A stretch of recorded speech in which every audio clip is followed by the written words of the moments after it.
Bismillahirrahmanirrahim. Ayo bawa harta ke surga. Dukung pembangunan sekolah Islam Mufid dengan donasi ke rekening atas nama Yayasan Muflih untuk Islam dan Dakwah. Bismillahirrahmanirrahim. Assalamualaikum warahmatullahi wabarakatuh. Alhamdulillahirabbil alamin wassalatu wassalamu ala asyrafil anbiya'i wal mursalin wa ala alihi wa ashabihi ajma'in. Hadirin jamaah yang dirahmati Allah, kita bersyukur kepada Allah pada hari ini bisa kembali melanjutkan ensiklopedi salat jilid yang kedua dan masih dalam pembahasan salatul musafir, salat bagi orang yang safar, dan masih dalam subbab tentang etika dalam mengerjakan safar. Di buku bahasa Arab halaman 730 di poin ke-16, sedangkan di bahasa Indonesia halaman 252, tapi nomornya berbeda. Di buku bahasa Indonesia nomornya 14. Sebelum kita mulai, silakan lihat kanan kiri, kalau tidak kenal, kenalan dulu.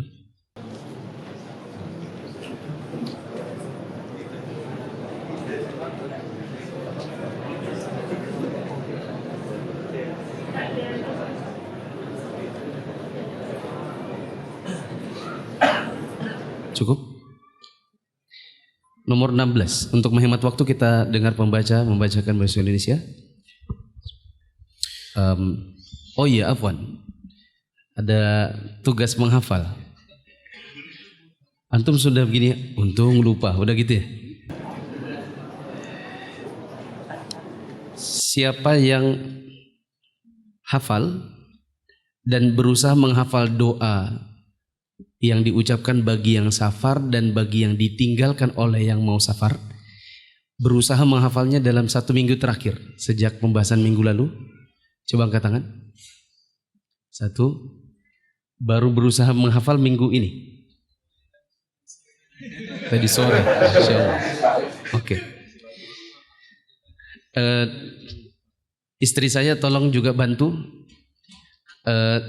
Kita pilih 1 ikhwan, 1 akhwat yang baru menghafal semingguan ini, terus pilih yang paling lancar. Yang paling lancar dapat hadiah. Hadiahnya voucher dari toko busana muslim. Nanti antum bisa datang ke situ, bisa jadi dapat gamis, bisa jadi dapat jubah dan lain-lain.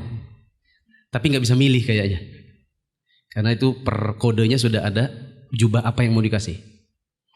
Ikhwan 1, akhwat 1. Coba dari ikhwan. Coba. Doa bagi yang akan safar.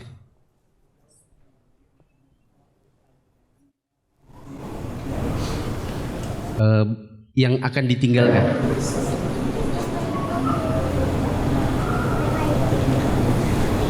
Terus?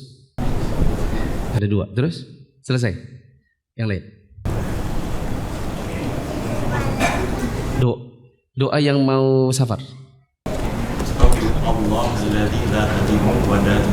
Yang akan ditinggalkan. Astagfirullah hadinaka wa amanataka wa khawatima amalika. Sudah? Ada lagi. Terus tambahannya? Zawadakallah at-taqwa wa ghafaru dzambaka wa yasara lakal khairu haitsu ma kunta. Ada lagi? Yang baru minggu ini menghafalnya. Astaudiullahu alladzi la tadiu wa da'iyuhu astaudiullahu dinaka wa amanataka wa khawatima amalika zawwadakallahu taqwa wa zawwadakallahu taqwa wa ghafara dzambak wa yasara lakal khaira haitsu ma kunta usika bi taqwallahi wa takbiru ala kulli syarafin Allahumma azmi lahu al-arda wa yassara Allahumma wi lahu al-arda wa hawin alaihi safar. Ada lagi? Tidak ada, berarti cuma 3. Coba di akhwat juga ya, di akhwat tolong istri saya bantu cari 1. Astau Allahu ladzi la tabi'u baca itu. Terus astawi ullaha dinaka wa amanataka wa khawatima amalik. Baru hafal 2 coba. Baru hafal 2 itu. Ada lagi yang mau coba? Ada yang mau coba? Ada yang mau coba? Anaknya gini, bapaknya giniin tangannya. Ada yang mau coba? Paling tidak yang mau safar bilang astaudiullah dinak astaudikumullah alladzi la tadhi'u wada'i'uhu. Tadi Mas ini ada salah harokatnya. Kemudian untuk yang ditinggalkan paling tidak mengatakan astaudiullah dinak wa amanatak wa khawatima amalik zawwadakallahu taqwa wa ghafara dzambak wa yassaraka khairu haitsu ma kunt. Tadi Ridwan panjang, cuma ada harokat yang salah. Di sana pendek, tapi tidak salah harokatnya. Jadi bajunya bagi 2.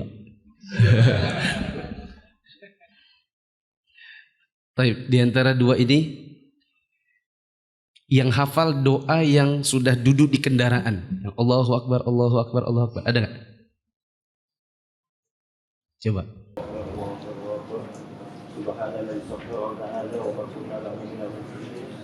Wa ma kunna lahum muqarrinin. Terus Allahumma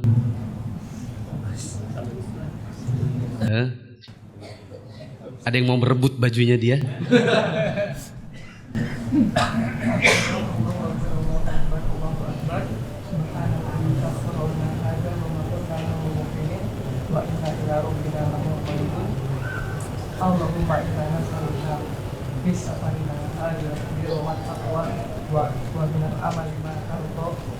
Tunggu dulu. Ini sejak kapan menghafalnya? Yang ini? Sudah biasa. Oh iya. Antum rela bajunya saya kasih? Oke, saya terpaksa kasih ke Ridwan. Enggak terpaksa sih ya.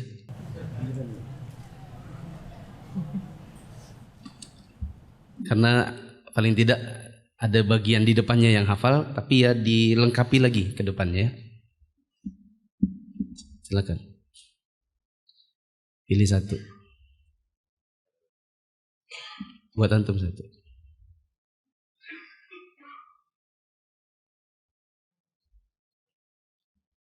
Coba lagi minggu depan. Ya. Ini buat akhwat nanti ya. Tinggal kupon terakhir ini. Buat akhwat. Silakan untuk menghemat waktu kita dengar pembaca membacakan bahasa Indonesia untuk nomor 14, bahasa Arab di nomor 16. Poin ke-14. Hendaklah salah seorang di antara mereka itu memimpin perjalanan mereka. Hendaklah salah seorang dari mereka memimpin perjalanan supaya kebersamaan di antara mereka semakin erat dan akrab serta lebih tangguh untuk mencapai tujuan. Nabi SAW bersabda, "Idza kharaja thalathatun fi safarin falyu'ammiru ahadahum." Jika 3 orang bepergian dalam suatu perjalanan, hendaklah mereka mengangkat seorang pemimpin di antara mereka. Ya. Di antara sunnah-sunnah atau etika di dalam proses safar adalah apabila kita safarnya berjamaah, safarnya beberapa orang, maka hendaklah satu dari jamaah safar ini menjadi amir bagi yang lain. Sehingga ada yang namanya amir safar, yaitu orang yang ditunjuk sebagai pimpinan rombongan saat mereka safar bersama. Kalau dalam haji dan umroh ya biasanya memang ada tour leader. Bila ustadznya diambil dari yang sudah domisili di Saudi Arabia. Ada sebagian yang rombongan ini ustadznya ikut dari Indonesia.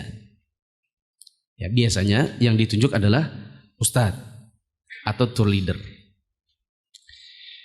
Kemudian kalau kita safar biasa, misalnya kita sama teman-teman, ya, maka dipilih yang seperti apa?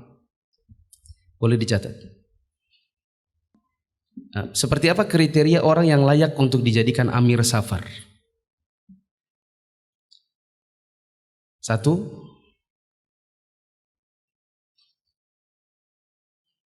paling berilmu. Yang paling memiliki ilmu. Tentu ilmu di sini adalah ilmu agama. Yang kedua, yang paling baik akhlaknya. Yang kedua adalah yang paling baik akhlaknya. Yang ketiga, yang paling dekat dengan anggotanya. Yang paling dekat dengan anggotanya. Dekat di sini maksudnya dekat hubungannya. Yang keempat, yang paling mudah bermusyawarah.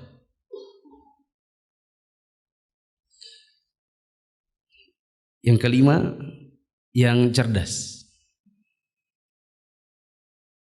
Yang keenam, tidak egois. Yang keenam, tidak egois.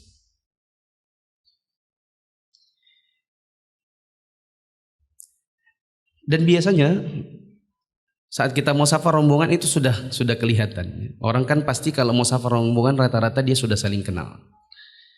Ya.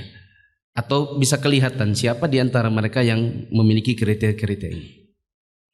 Diangkat yang paling berilmu, yang paling baik akhlaknya, yang bisa bermusyawarah, yang tidak egois atau mementingkan diri sendiri, yang dia memiliki kedekatan dengan anggota-anggota yang lain. Jemaah yang dirahmati Allah, kenapa kita pilih yang paling berilmu, paling berakhlak baik dan lain-lain tadi? Di antara manfaatnya adalah sebagaimana yang sudah disebutkan pada pertemuan yang lalu di etika yang sebelumnya. Apa etika yang sebelumnya? Sebaiknya safar itu berjamaah, bukan safar sendirian, bukan safar berdua saja, tapi paling tidak 3 atau lebih. Di antara hikmahnya adalah siapa tahu nanti ternyata ada masalah, bisa saling mengingatkan. Khawatir kalau misalnya ada musibah. Nah, jemaah yang dirahmati Allah, manakala didapati musibah, didapati masalah dalam perjalanan, kadang-kadang dibutuhkan musyawarah. Kalau kita tunjuk orang yang menjadi amir safar adalah orang yang tak cakap dalam bermusyawarah, atau orang yang senang mementingkan dirinya sendiri, bisa jadi nanti dia tinggalkan anggotanya lalu dia jalan duluan menyelamatkan dirinya. Itu tidak?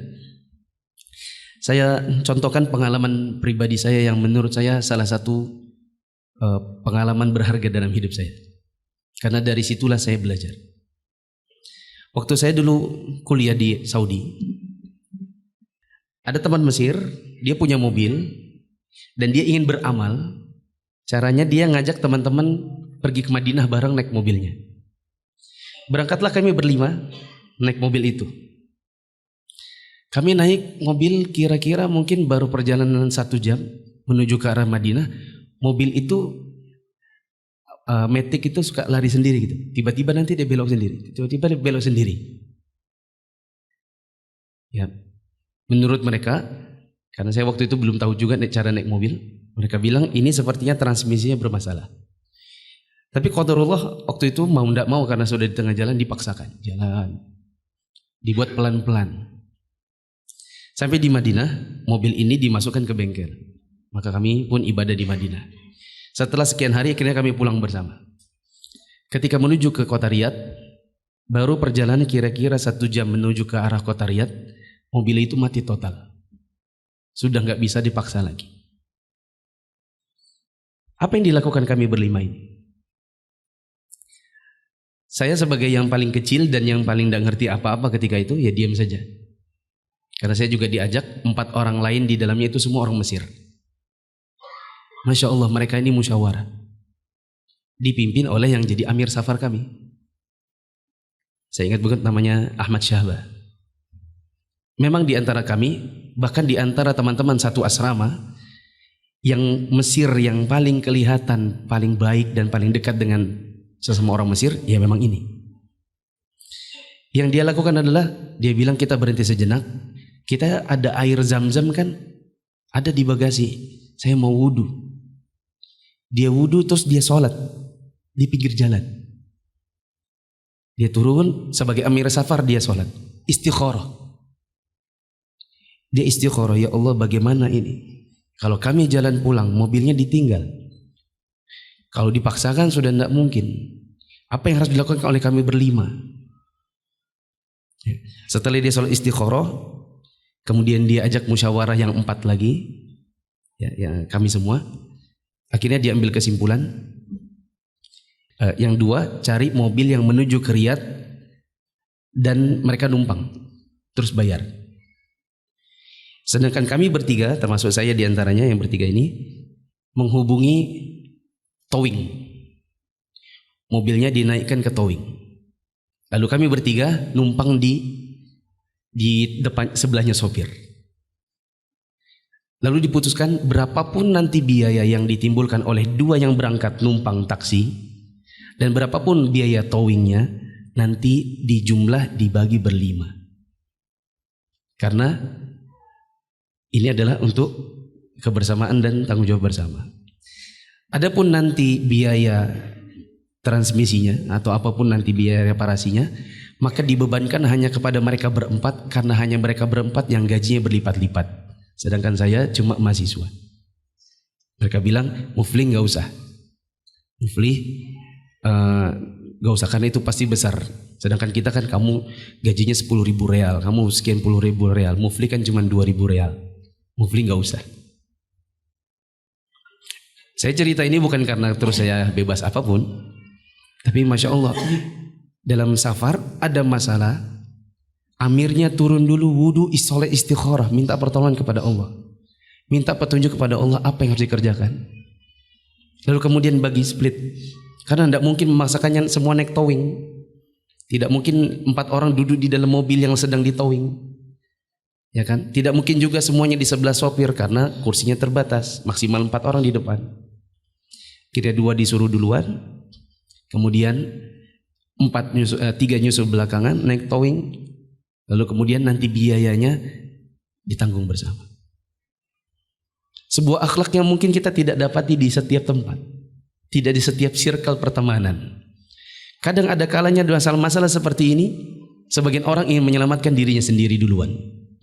Kita safar berlima, pergi ke Samarinda. Rusak di tengah jalan di kilo 70, kebetulan misalnya nggak lewat jalan tol. Tengah malam, apa yang harus dilakukan berlima? Bisa jadi ada yang bilang, aku punya keluarga, aku duluan ya, aku mau telepon keluargaku. Jalanlah dia duluan. Ya. Saya pernah safar bertiga, Samarinda Balikpapan. Waktu zaman masih kerja dulu, kami safar bertiga tapi 2 motor. Yang satu di depan, saya boncengan berdua di belakang. Sampai di kilo 60, ban yang saya berdua ini pecah. Yang satu sudah sampai kilo 50 baru sadar ternyata kami nggak ada di belakang. Dia balik lagi kilo 60. Nyusul kami karena kami sudah tidak ada. Waktu itu sudah mati baterai, pokoknya nggak tahu apa yang mau dilakukan. Kebetulan dia datang. Musyawarahlah kami bertiga. Apa yang harus dilakukan dengan motor ini? Ditinggal takut hilang. Menyelamatkan diri sendirian, misalnya yang depan ini bilang, ya sudah kalian uruslah sendiri berdua, saya pulang duluan ya. Ya kan? Kelihatan nanti egoisnya seseorang saat safar bersama. Akhirnya yang motornya sendirian bilang, kita lepas bannya, saya bawa ke kilo 50, kita cari tambal ban, nanti saya balik lagi. Akhirnya dilepas ban itu, saya berdua nunggu di tengah jalan. Kalau ketemu gondoruo ya ketemulah. Tapi lebih takut kita ketemu ular daripada ketemu gondoruo gitu ya. Gondoruo setan tinggal berdoa dia lari, sedangkan ular kita yang lari. Akhirnya kita bersabar di kegelapan malam menunggu berdua. Bannya dibawa ke sekitaran kilo 50, balik lagi dipasang, baru kemudian kita jalan. Yang tadinya jalan harusnya 2,5 jam, ternyata jadinya 5 jam. Jam 12 malam baru sampai di Balikpapan. Kondisi-kondisi seperti ini mungkin kita hadapi pada sebagian keadaan. Disitulah butuh yang namanya amir safar. Dibutuhkan orang yang cerdas, dibutuhkan orang yang bisa bermusyawarah, yang dekat dan tidak mementingkan diri sendiri. Nah, yang ke-17 di bahasa Arab atau 15 yang di bahasa Indonesia. Poin 15. Disunahkan bagi orang yang melakukan perjalanan jika singgah di suatu tempat agar saling bergabung satu sama lain. Beberapa orang sahabat Nabi SAW berpencar ke perbukitan dan lembah-lembah jika mereka singgah di suatu tempat. Oleh karena itu Nabi SAW bersabda, Innama tafarruqakum fi hadhihi syi'abi wal audiyati innama dzalikum minasyaitan. sesungguhnya berpencarnya kalian di perbukitan dan lembah-lembah ini, yang demikian itu berasal dari setan. Setelah mendengar sabda tersebut, mereka pun saling berdekatan antara satu dan yang lainnya, sehingga apabila dibentangkan kain, niscaya akan mengenai mereka semua. Jamaah yang dirahmati Allah, di antara etika saat kita safar, terutama safar rombongan, adalah saling mendekat satu sama yang lain. Dengan catatan tetap memperhatikan mana mahram, mana bukan. Boleh dicatat di dekat situ. Duduk berdekatan satu sama yang lain, tidak berpencar-pencar, tapi tetap memperhatikan apa? Mana yang mahram, mana yang bukan.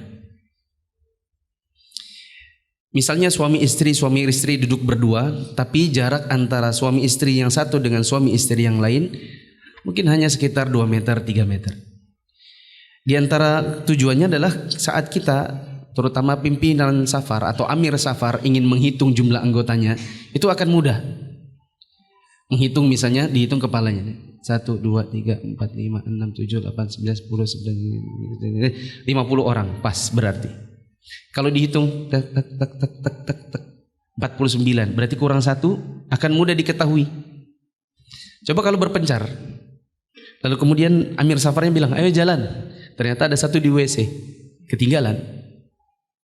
Ya, karena berpencar-pencar. Dan ini juga bagian dari sunnah yang bisa mendatangkan keberkahan dalam safar rombongan.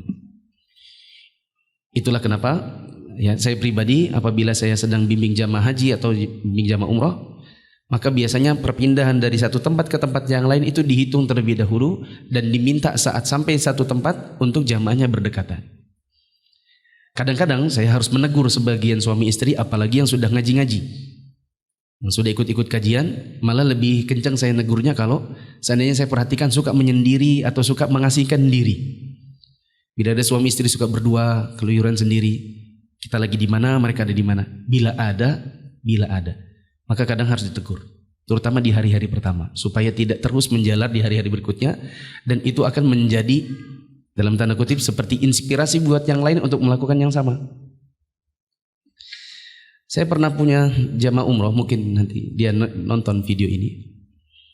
Pernah saya punya jamaah umroh yang ketika kita sampai di Bandara Madinah, dia bilang, Ustadz saya duluannya Ustadz. Duluan mau kemana? Saya mau duluan mau ke hotel. Naik apa? Saya mau naik GMC. Ini ada bis gratis, antum tidak perlu nyewa lagi mobil. Ini biar ibu saya cepat istirahat. Saya tanya, sampai di hotel di sana, antum langsung masuk kamar atau nunggu di lobi? Ya nunggu di lobi. Nunggu di lobi juga akhirnya. Sama saja, naik saja yang ini. Oh tapi Ustaz, saya sudah terbiasa. Saya pergi pernah saya pernah umrah sama Ustaz Fulan, saya pernah sama Ustaz Fulan, semuanya saya tinggal. Maka saya bilang, kalau gitu sama saya tidak. Mohon antum ikuti aturan saya. Karena saya tidak mau nanti gerak-gerik antum dilihat yang lain. Lalu akhirnya menimbulkan yang lain, oh itu juga boleh, kalau gitu kami juga. Itu boleh duluan, kami juga. Akhirnya nanti 9 hari kita perjalanan, maaf itu umroh akhir Ramadan berarti ada 18 hari. Saya khawatir nanti 18 hari perjalanan jamaah saya itu gak bisa dikumpulkan. Apalagi ini mau umroh akhir Ramadan, maunya umroh i'tikaf. Saya maunya satu rombongan semua satu tempat. Kalau antum nanti sudah kelihatan yang lain, itu suka menyendiri, nanti yang lain semua menyendiri. Apalah gunanya kehadiran saya? Akhirnya nanti antum i'tikafnya juga toh sendiri-sendiri. Kita mau i'tikafnya bersama supaya bila satu pergi ke WC, satu jaga tempat. Bisa bikin piket mana yang ambil makan di luar, karena nanti kan makanannya dibawakan oleh mutawif dari hotel sampai halaman masjid. Nanti harus ada yang ngangsur ke dalam, harus ada piketnya. Kalau sendiri-sendiri seperti ini, nanti tidak akan bisa lancar, nanti tidak akan nyaman. I'tikaf kita tidak akan maksimal. Dimulai dari 2 orang yang saya biarkan pergi sendiri, saya tidak mau. Ya sudah ikut. Seperti itu jemaah. Dan suka berpencar-pencar, ya, saya nasihatkan terutama juga kepada teman-teman yang sudah ngaji dan kalau safar rombongan suka nyendiri, afwan sama istrinya mungkin kadang duduk berdua, orang ada di mana dia ada di mana. Maka ini coba lihat kata Nabi SAW, innama tafarruqakum fi hadhihi syi'abi wal audiyati innama dzalikum minasyaitan. Berpencar-pencarnya kalian di lembah atau di perbukitan, yang satu duduk di bukit, yang satu di lembah, yang satu lembah sini, yang lain di lembah yang lain. Berpencar-pencarnya kalian semua seperti ini adalah dari syaitan. Itu menunjukkan bahwa ngumpul bareng itu adalah bagian dari sunnah dan menghindarkan syaitan untuk mengganggu kita. Dan biasanya gangguan syaitan yang paling jelek nanti adalah membuat kita satu dengan yang lainnya bisa berselisih. Ya, saya pernah bukan di grup saya, tapi saya diceritakan oleh salah satu tour leadernya. Mereka pergi umroh bareng. Ketika sampai di hotel Madinah, ada yang kehilangan barang. Setelah yang satu kehilangan barang, lalu kemudian dia minta kepada tour leadernya untuk dicek kepada koper-koper jamaah yang lain. Saya tanya, terus antum boleh kan? Iya Ustaz, saya keliling kamar-kamar, saya bongkar kopernya masing-masing. Salah antum. Karena itu nanti akan menimbulkan gara-gara satu orang curiga ke yang lain, saya yakin antum sampai selesai nggak bakal lancar bareng. Pasti nanti bermusuhan jamaahnya. Iya Ustaz, memang begitu. Sampai akhirnya ngumpulkannya susah, terus pulangnya itu begitu landing langsung left. Seolah perjalanan bersama ini nggak ada maknanya sama sekali. Gara-gara satu orang merasa kehilangan barang, tour leadernya memfasilitasi untuk membongkar koper-koper yang lain. Ya, yang terjadi adalah perpecahan. Tidak adanya keakraban. Terus nanti kalau mau ke Raudhah bareng gimana? Mau ke Kuba bareng gimana? Mau umroh bareng gimana? Ya. Di sini jamaah yang dirahmati Allah, pentingnya kebersamaan dan pentingnya ada sebagian jamaah untuk tidak memisahkan diri dan duduk sendiri di tempat-tempat yang lain. Ya, jujur saya ada beberapa orang yang pernah saya tegur, ya. Di awal-awal saya bilang, saya perhatikan antum dari Balikpapan sampai di Jakarta, itu nanti kita kumpul di sini, antum duduknya sebelah sana. Kenapa? Oh Ustaz, nggak apa-apa, cari tempat duduk. Ada tempat duduk dekat sini. Tapi Ustaz pengennya nggak mau, saya nggak mau dekat sini. Apalagi antum sudah ngaji. Saya sangat butuh bantuan yang sudah ngaji, yang jenggotan, yang istrinya sadaran untuk bergaul dengan yang datang ikut umroh. Jilbabnya masih jilbab segitiga, bahkan jilbab pendek. Saya sangat butuh antum untuk bergaul dengan yang lain, untuk memberikan kesan dan citra yang baik. Oh, orang-orang yang ikut sunnah itu ramah. Dalam perjalanan itu bisa bersama, tidak eksklusif. Bagaimana saya bisa mendakwahi ibu-ibu ini, yang nenek-nenek yang belum ngaji ini, kalau tidak dibantu dengan istri antum yang sudah belajar duluan? Saya minta tolong. Oh ya Ustaz, tolong ya, kalau kita lagi ngumpul, segera kumpul. Kalau saya bilang jam 7, antum harus jadi contoh. Istri antum juga. Kalau ada kajian, antum harus bilang sama istri-istri antum, ayo kumpul. Istri antum juga harus, ayah bu, ya harus bisa gitu. Ya. Karena yang saya targetkan dari perjalanan umroh bersama itu bukan soal marketing, tetapi pasca umrohnya, setelah itu orang akan cinta dengan ilmu atau tidak. Itu. Apalah artinya bagi saya bila kita pulang umroh, bubar terus bubar.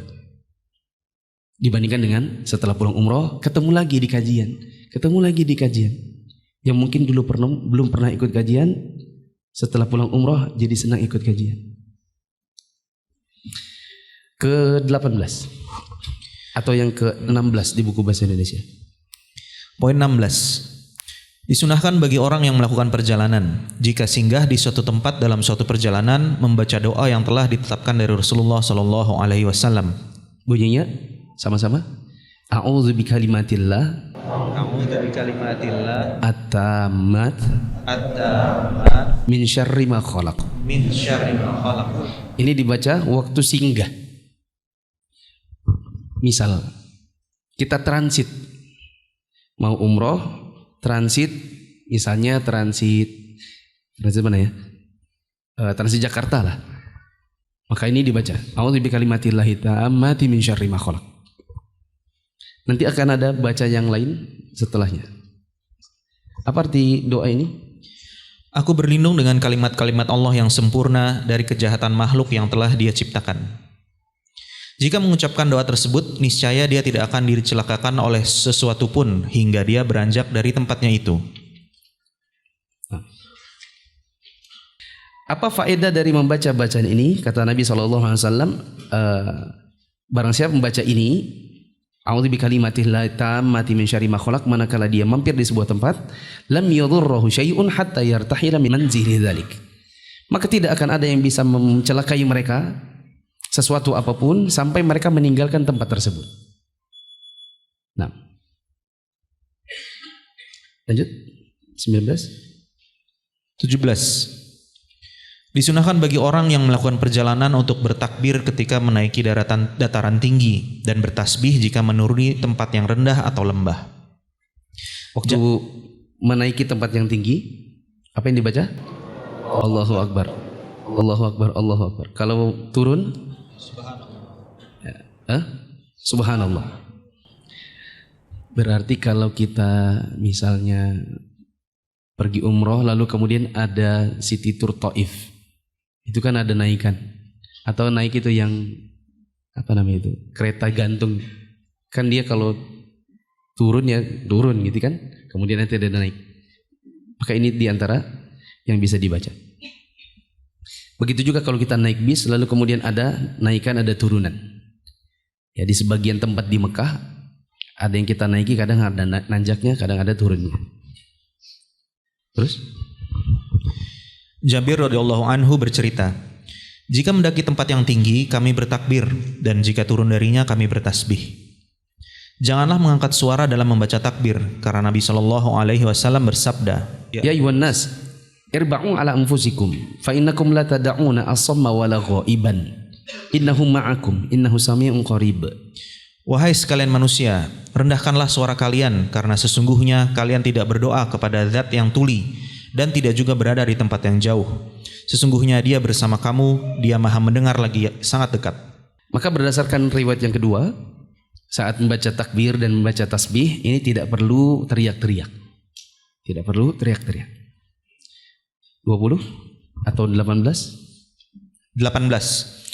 Orang yang melakukan perjalanan disunahkan memanjatkan doa ketika memasuki sebuah kampung atau negeri, yaitu doa yang dipanjatkan ketika dia melihat suatu kampung atau negeri dengan memanjatkan, ya sama-sama, Allahumma Rabbas samawati sab' wa ma adlalna wa Rabbal aradina sab' wa ma aqlalna wa Rabbas syayatin wa ma adlalna wa Rabbar riyahi wa ma dharayna as'aluka khaira hadhihi al-qaryati wa khaira ahliha wa khaira ma fiha wa a'udzu bika min syarriha wa syarri ahliha wa syarri ma fiha. Doa ini dibaca manakala sudah mulai memasuki suatu perkampungan. Ya. Apa arti doa ini? Ya Allah, Rabb pemelihara langit 7 lapis dan semua yang dinaunginya, Rabb pemelihara bumi 7 lapis dan apa yang dibawanya, Rabb pencipta syaitan dan semua yang disesatkannya, Rabb pemelihara angin dan semua yang diterbangkannya. Aku memohon kebaikan kampung ini dan kebaikan penduduknya, serta kebaikan segala sesuatu yang terdapat di dalamnya. Aku berlindung kepadamu dari kejahatannya dan kejahatan penduduknya, serta kejahatan segala yang terdapat di dalamnya. Nah.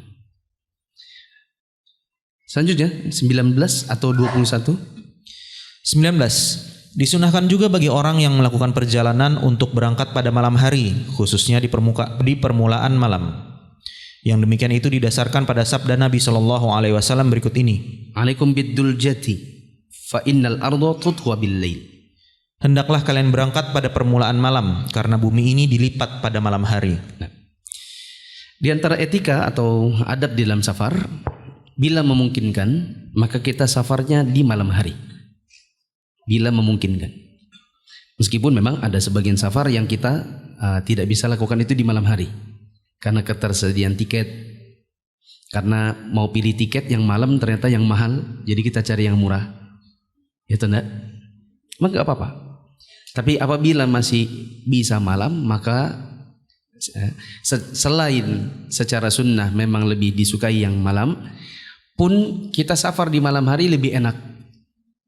Apalagi kalau naik pesawat atau saat kita pulang umroh, karena itu akan lebih lebih membantu kita dalam istirahat. Ya, begitu naik pesawat misalnya setelah isya, ya, begitu kita bangun sudah waktu sholat subuh. Ya, kemudian kalau masih kurang tidurnya, kita lanjut tidur sebentar, tidak lama sudah nyampe. Ya, berbeda dengan yang safarnya siang. Ada yang bilang kalau safar itu tidak terasa kalau malam, tiba-tiba udah nyampe. Adapun kalau siang kok nggak nyampe-nyampe, begitu. Ya atau enggak? Pernah nggak naik kapal laut misalnya ke Surabaya atau ke Makassar? Perjalanannya ke malam, ya kan? Berlalu malam, alhamdulillah sampai. Tapi yang pas pulangnya perjalanannya siang, kok nggak nyampe-nyampe gitu. Kapan nyampenya ini? Lanjut 20. Disunahkan bagi orang yang melakukan perjalanan pada waktu sahur jika sudah tampak padanya fajar untuk membaca. Coba baca. Sami'a sami'un bihamdillah wa husni balaihi alaina. Rabbana sahibna wa afdil alaina. Aidan billahi minan nar. Hendaklah orang yang mendengarkan segala pujian kami bagi Allah atas segala nikmatnya dan kebaikan karunia-Nya kepada kami. Ya Rabb kami, temanilah kami dan berikanlah karunia kepada kami, seraya memohon perlindungan kepada Allah dari neraka. Ya. Ini yang dibaca manakala safar ini dilakukan di waktu sahur. 21 di bahasa Indonesia, 23 di bahasa Arab. Silakan. Disunahkan juga bagi orang yang melakukan perjalanan untuk banyak membaca doa. Ya. Yustahabbu lahu an yukthir minad du'a fi safar. Di antara etika bagi orang yang sedang melakukan safar, disunahkan bagi mereka untuk memperbanyak doa. Saya sharing kalau saya pergi umroh, kemudian bikin paket, banyak jamaah yang tanya, Ustadz nggak bisa kan naik Garuda? Atau bisa kan naik Saudi Airline? Minimal mereka bilang, bisa nggak pakai batik? Saya bilang, jujur saya jauh lebih suka Lion Air. Salah satu kelebihannya adalah nggak ada TV-nya. Iya, Lion Air nggak ada TV-nya. Karena nggak ada TV-nya, maka antum istirahat. Bisa baca buku manasik, karena kadang-kadang buku itu setelah dibagi nggak dibaca. Sekali-kalinya dibaca nanti waktu tawaf baru cari yang mana. Ketika antum tidak ada TV-nya, antum bisa baca buku manasik, bisa baca doa, bisa baca Quran. Apalagi umroh akhir Ramadan. Sedangkan pakai Saudi Airline, pakai Garuda, minimal pakai batik, pasti jari antum ada di layar, pencet. Bahkan tidak cuma jamaah, kadang-kadang pembimbing itu ada yang demikian. Saya dapati ada seorang pembimbing, begitu dia duduk, kebetulan satu pesawat, begitu dia duduk, jamaahnya dia untuk tukar-tukaran siapa nanti mau pindah dengan istrinya siapa, saya yang lakukan. Karena kemana itu pembimbingnya? Nonton. Ya, karena saya mencoba agak ke belakang si pembimbing itu. Apa yang dia lakukan? Dia pencet film lalu dia nonton film. Kebetulan Saudi Airline. Ya, saya memang tidak menegur. Terus saya dimintain tolong sama yang manggil-manggil. Ya Bu, kenapa Bu? Pak, itu istri saya di situ. Bagaimana ini ibu? Ini bukan istri saya. Ya. Akhirnya terus yang ibu mana suaminya? Ada yang di sebelah situ. Bapak suaminya itu siapa? Anda tahu. Oke, sabar sebentar ya. Coba Bapak berdiri. Ya, tukar ke sana. Nah, Bapak isi ke sana. Ibu sini. Ya kan? Akhirnya Duduklah suami dengan istrinya, istri dengan suaminya. Sebagian pembimbing tidak melakukan hal itu. Mereka bilang silakan tukar sendiri saja. Bahkan saya pernah mendengar sendiri ada satu travel yang jamaahnya memang kalau datang tuh mesti ratusan, bahkan ribuan. Karena dia target 100.000 per tahun jamaah. Saya dengar dari tour leader yang bilang gini, sudah bu, situ aja bu, nggak usah pindah-pindah, sama aja kok. Padahal tidak sama. 9 jam antum duduk sama suami orang, mana enak? Iya tuh enggak. Ini perempuan itu, istri itu sangat butuh pundak laki-laki. Kalau tidak tahu tanya istri antum. 9 jam itu kepala kadang pengen ditekukkan. Di mana tekuknya seorang wanita? Di pundak suaminya. Masa di pundak suami orang? Ya kan? Maka ketika saya dengar tuh leader yang bilang, sudah bu, duduk aja di situ, tidak usah tukar-tukar, sama aja kok. Suaminya ada di pesawat ini. Iya, memang ada di pesawat ini. 9 jam sebelah sama suami orang, mana enak. Belum lagi nanti kita senggol-senggolan kan, tangan sama tangannya dia. Masa mau tangannya begini terus 9 jam? Menghindari tangan suaminya orang. Tidak sama dong. Akhirnya yang terjadi, ya ibu itu akhirnya bangunkan saya. Saya tidak tahu jam berapa, itu yang jelas mata sangat mengantuk. Mas. Ya, kenapa bu? Mas, carikan nih suami saya, mas. Suaminya ibu. Kalau saya dengan jamaah saya, dari sebelum naik pesawat sudah diatur memang. Jadi begitu duduk, langsung duduk sama suaminya, sama istrinya. Nah, ibu travel apa? Udah saya sebutkan nomornya, nama travelnya ya. Di mana suaminya? Neng Buri itu apa? Neng Buri. Untung saya pernah kuliah di Jogja ya. Coba sini, ikut saya. Jadi saya terus pindah lagi. Saya bawa ke belakang. Mana bu? Tunjuk yang mana bapaknya? Itu kan juga kegelapan malam, udah mati lampunya. Dia juga meragukan, mana suaminya ini? Oh ini katanya. Pak, bangun pak. Ini benar istrinya? Nggih. Bapak mau duduk sama istrinya? Nggih. Nah bapak bisa duduk depan sana. Bawa bu, bapaknya. Mana tasnya bapak? Di atas. Saya bukakan lagi kabinnya. Yang mana? Namanya siapa? Ini turun. Ini tasnya sudah habis? Ya. Pindah ke depan. Saya duduk di sini.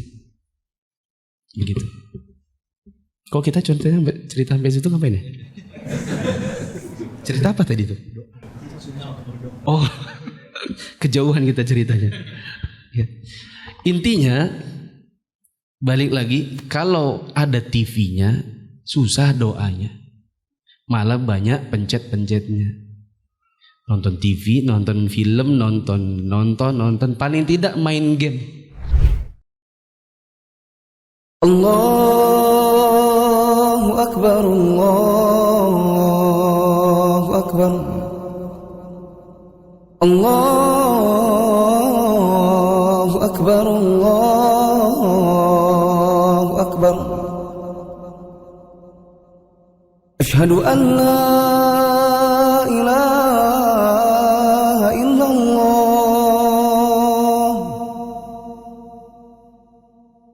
Asyhadu an la ilaha illallah. Asyhadu anna Muhammadar Rasulullah. Asyhadu anna Muhammadar Rasulullah. Hayya 'alas salah.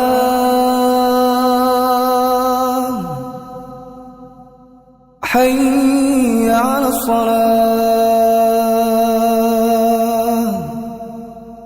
Hayya 'alal falah. Hayya 'alal falah. Allahu Akbar, Allahu Akbar. La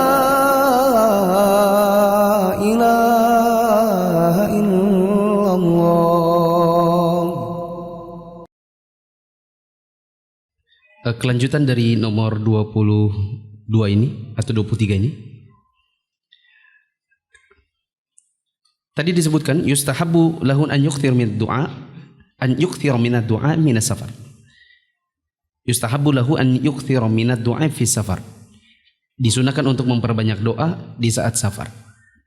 Maka jemaah yang dirahmati Allah, kalau kita ya punya kemampuan untuk misalnya safar hanya dengan pesawat-pesawat tertentu yang tidak ada layanan-layanan khusus seperti TV, maka di satu sisi itu bagus. Di satu sisi itu banyak manfaatnya, lebih membuat kita konsentrasi untuk persiapan umrohnya dan tidak banyak lalainya. Ya, bahkan paling minim kita lebih mudah istirahat. Lebih mudah istirahat. Nanti salah satu dampaknya itu adalah misalnya kalau kita kurang istirahat di pesawat, begitu landing, lalu kemudian mau ngumpul misalnya subuh, kumpul untuk sholat subuh bersama, lalu laki-laki mau ke kubur Nabi, ke kubur Baqi, sedangkan perempuan mau pergi ngantri Raudhah. Karena kurang tidur di pesawat, akhirnya ketinggalan. Ya, kadang-kadang ketinggalan. Ditunggu, ditelepon, gak diangkat, akhirnya ditinggal.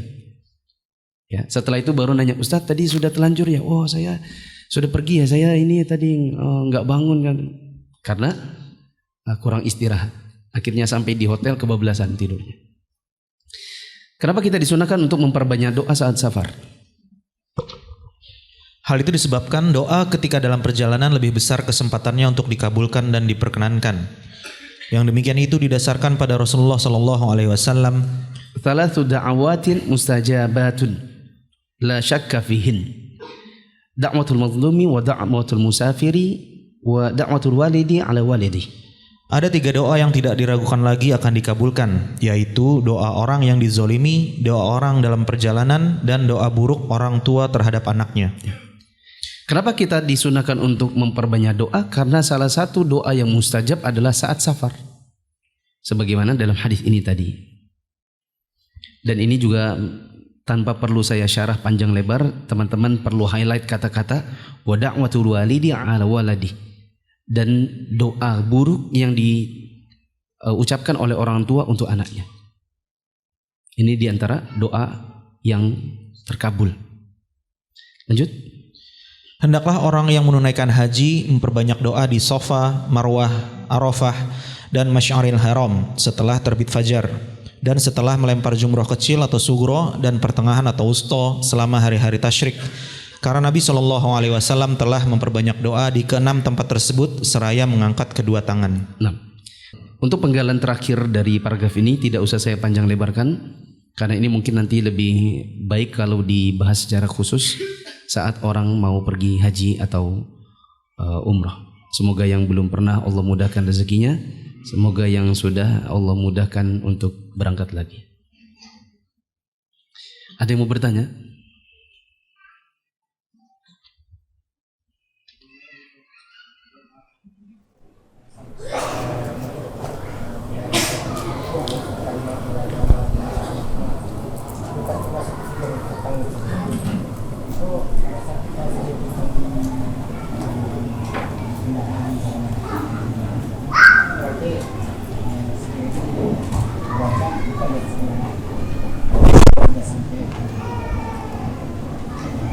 Gimana? Tidak paham saya. Ini zikir a'udzu bikalimatillahi tammati min syarri ma khalaq, bagian dari zikir petang, betul. Kebetulan kita zikir petangnya di atas kendaraan.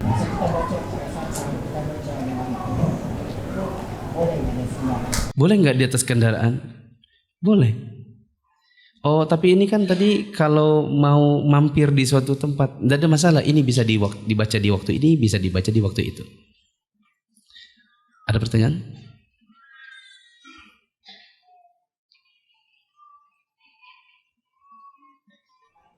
Da'watul walidihi ala walidi, tapi terjemahkan doa buruk orang tua terhadap anaknya.